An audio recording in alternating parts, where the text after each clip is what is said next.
All right. Hello, everyone, and thank you for tuning in for another Authors Impact Hub podcast. I am your host, Juanita Woodson, and I am joined by Miss Allie Dalsimer.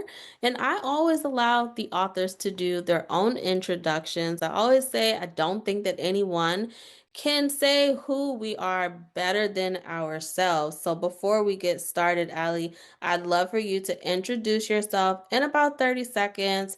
If you can just share the title of the book we'll be discussing today and who you are. Absolutely. Thanks, Juanita. I'm actually really happy to be here with you. So, as you said, my name is Allie Dalsimer, and I am an author and speaker in sort of the motivational, inspirational space. I also host a podcast right now focused on my book, which is It's Okay Not to Be Fabulous Every Day. And I have another podcast that I do with my son called So, What's Your Process? Where we talk with creatives about what they do and how they do it. Okay, I love that. It is okay not to be fabulous every day. Because who can be fabulous every day? What a weight to put off of your shoulder, right? Yeah, 100%. So before we get into our discussion, I want to open us up with a little bit of an icebreaker, right? So what's one thing that has brought you joy or made you smile this week? So I was thinking about this, and I'm gonna take some liberty and answer the question that I wish you'd asked, right? That's the interviewee's secret. And there was something that brought me joy. It actually happened last month, not last week, but it was my birthday. And my son signed me up for this African dance greetings, and he got the Flying Tigers. I don't know if you're familiar with them, but they did this song and sang me happy birthday, and they kissed my picture, and it just really brought me joy. It was like the best gift ever, and I saved the video and I watch it all the time. So Oh, well, happy belated birthday. thank you. That is a memory that you can hold on to forever. So I love that. Yes. All right. So let's get into our Q&A. So what inspired you to write It's Okay Not to Be Fabulous Every Day? This book started as life advice for my kids. I was inspired to try to help guide them through what I call the slings and arrows of our daily lives, just deal with those obstacles with a little grace because they had lost their father a few years ago, and I was trying to raise them as a single mom, and it's tough. It's tough. Um, but in the end, they ended up passing it to their friends, and they were the ones who encouraged me to publish it. So I guess what inspired me to actually publish it was my kids' belief that the book would help other people. Okay. And that just kind of lead into that next question then. So what moment in your own life helped you to embrace that you don't have to have it all together?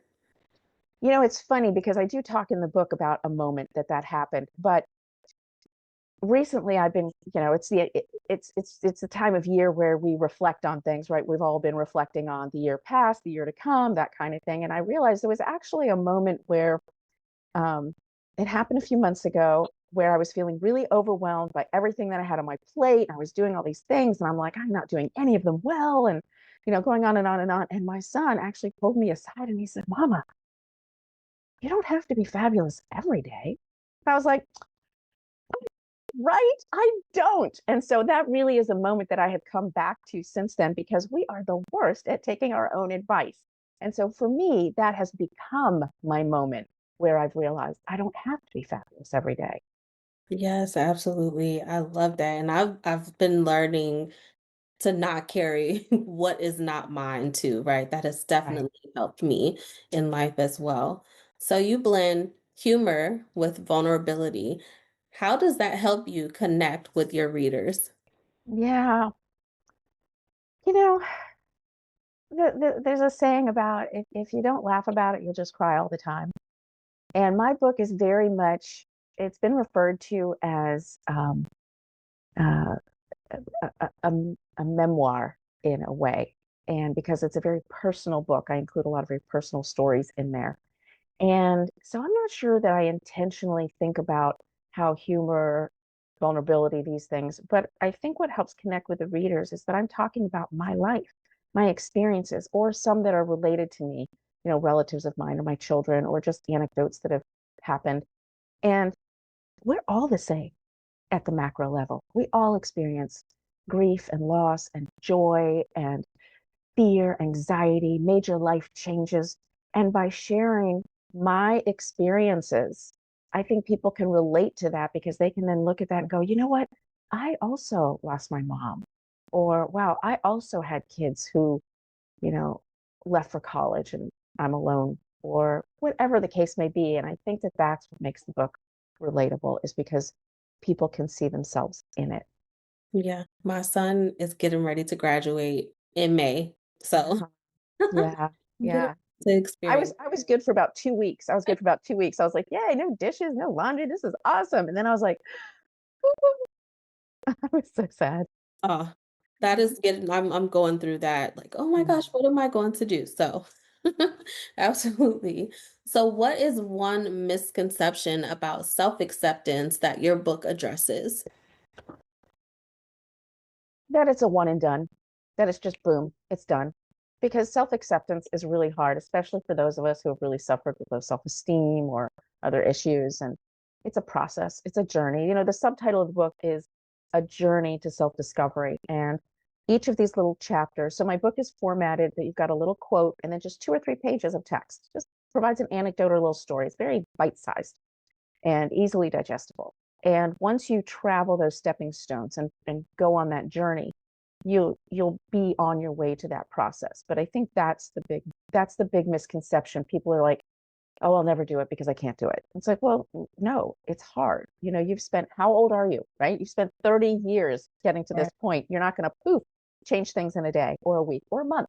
It can take a long time. And I think that's the biggest misconception that I hope people really just grace themselves a little patience and kindness. Absolutely. You learn something new about yourself every single day, right? So So, true. it definitely is a journey. So, what is one practical tool or takeaway a reader can begin using today? To distance yourself from people and places that seek to bring you down, right? If you're in a situation or with a person and you're feeling bad in some way, check in with yourself. That is the absolute first thing that you can do to really be kind to yourself and help yourself along your journey. Just don't be in those places. Try to minimize your time with those people because people will bring you down for whatever reason. Yes, that saying elevation requires separation. That's a great way to put it. Elevation requires separation. That Yeah. is, And that can be tough. I mean, it can be tough, especially if the person who's really bringing you down is like a really close friend or a relative, parent. That can be tough, but you know what? It can be done. yeah, that's true because they may be closer to us than that's true. Absolutely. So, was there a chapter or part of the book that stretched you personally while writing? No, not in the writing, because as I said, I intended this book for my children. So I was very open, I was very vulnerable, I was very honest, and I shared with them things that I have never shared with people. What was hard was putting that out into the public. And I was like, okay, because I'd always been a very private person, and here I am sharing really personal, um, intimate details of my life and my personal struggles and pain, and that's something that I had not, I'd been raised, by society to not do, and so that was really hard. Yeah. So, if I can ask, was there any part of the book that maybe was hard for your children to read?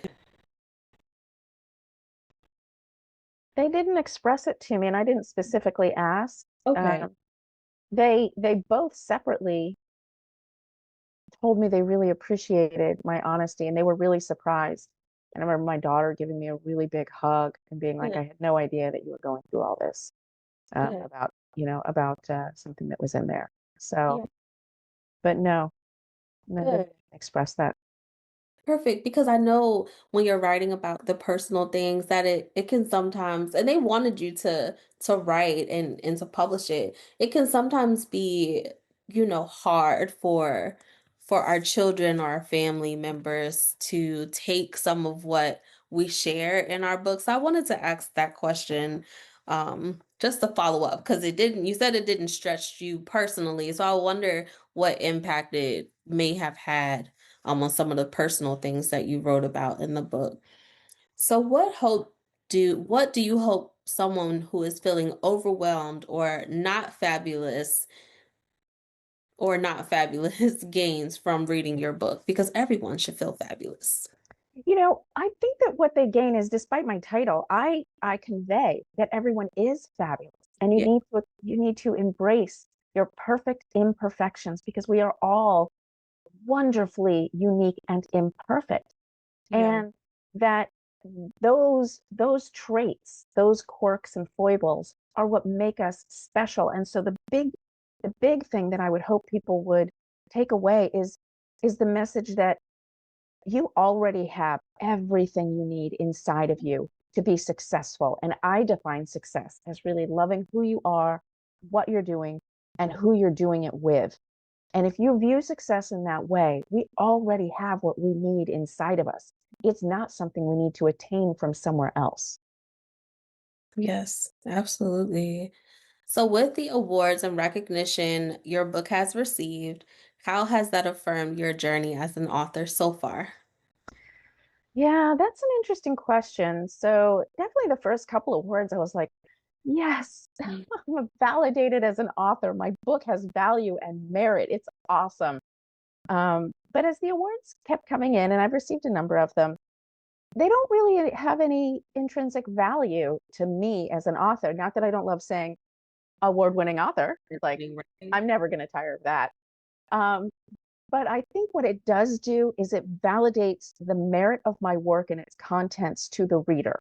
So if you go to, say, Amazon or Goodreads or whatever you're looking, or you go to my website and you see that my book has won whatever these awards are that I've won. I've won, a few awards, but you see that and you're like, okay, well, there's a number of third parties who have judged that the content of this book is worth my reading. And I Mhm. think that's where the value comes in, more than validating me. Absolutely. Yes. So, what message or theme do readers tell you resonates with them most? Well, the message that they almost universally dislike the most and Okay. then learn to embrace and really value the most is the underlying theme of personal accountability that I have. Ooh. Because outside of, the sort of the normal boundaries, I mean, if you're not living in a war zone, if you're not on the spectrum at a point where you need medication, but if Yeah. you're in that 80% of that bell curve, it's up to you, right? That's the message. Like, if you really want it, whatever it is, you Yeah. will find a way.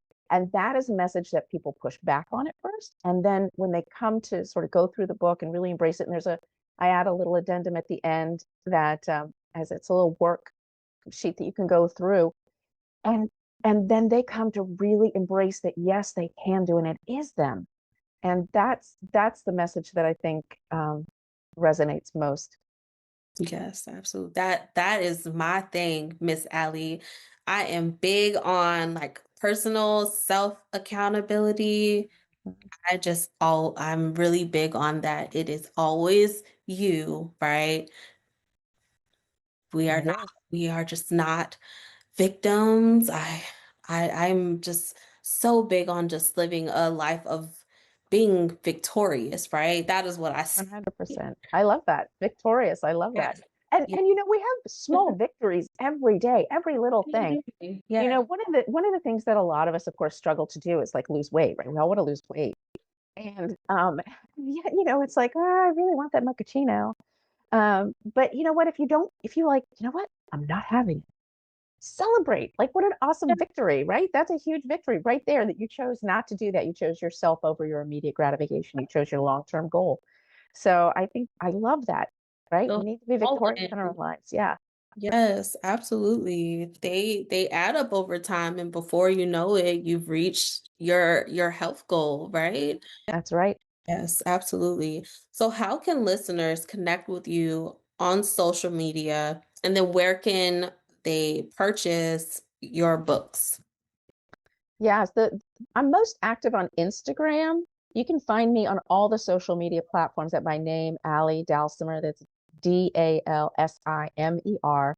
And go to my website and sign up for my newsletter. It comes out twice a month. It's free. I do not sell or exchange. I don't spam you. You get two newsletters a month, and it has a little author update. And then I provide what I call fabulous life advice, which is, how to deal with different situations, or maybe it's motivational or inspirational. It changes, each time. Sign up for my newsletter, and that's a great way. And tune into my podcast with my son. It's called So What's Your Process? And it's at YouTube, and it's on all the audio platforms. And my book, which is available in hard copy, Kindle, audiobook in both English and Spanish, is available everywhere, every online retailer. And yeah, please do read it, and please reach out, connect with me. I have a contact me on my website, and I love to hear from readers. Awesome. Yes. Well, this has been amazing. Thank you so much for spending some time with me on my podcast, dropping the gems, reminding us about self accountability. That is just my thing. I love that. So I always love to end the show with this last question, right? So, what impact do you want your books and your brand to leave on the world?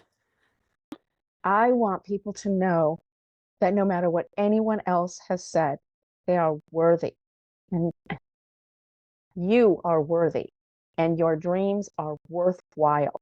If you believe in them, pursue them, because they're worth pursuing. And don't let the naysayers bring you down. Yes, absolutely.